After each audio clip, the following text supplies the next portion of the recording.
반짝이는 눈빛 눈이 부셔 매일 날 감싸주는 손길.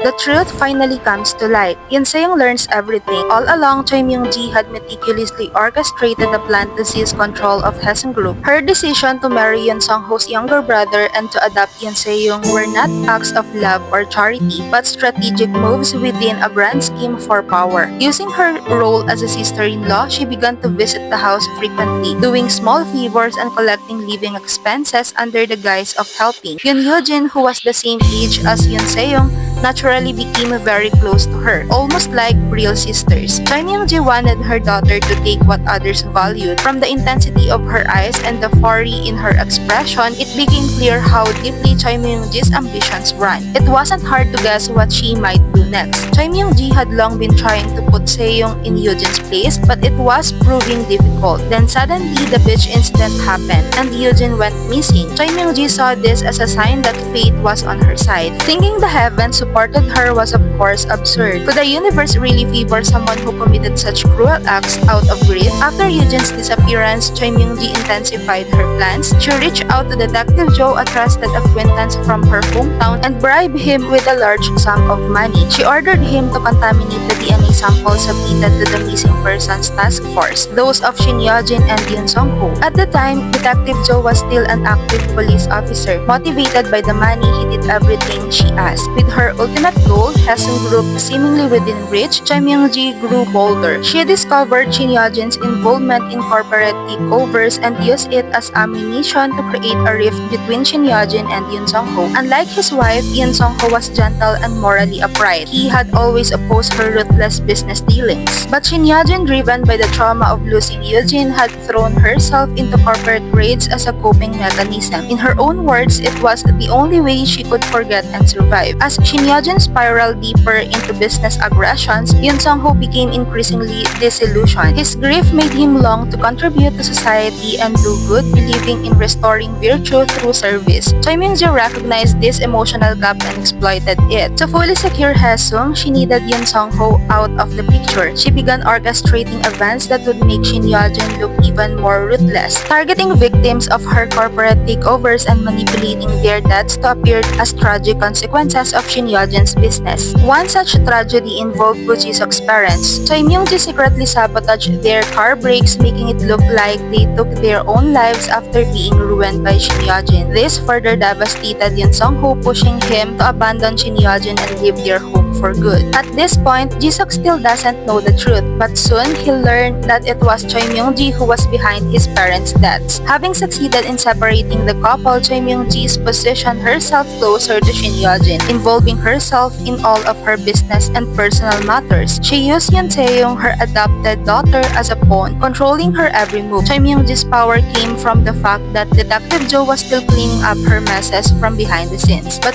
things began to shift when the police reopened the investigation into Yoo-jin's accident from 7 years ago. 'Cause you are beautiful, a beautiful stranger.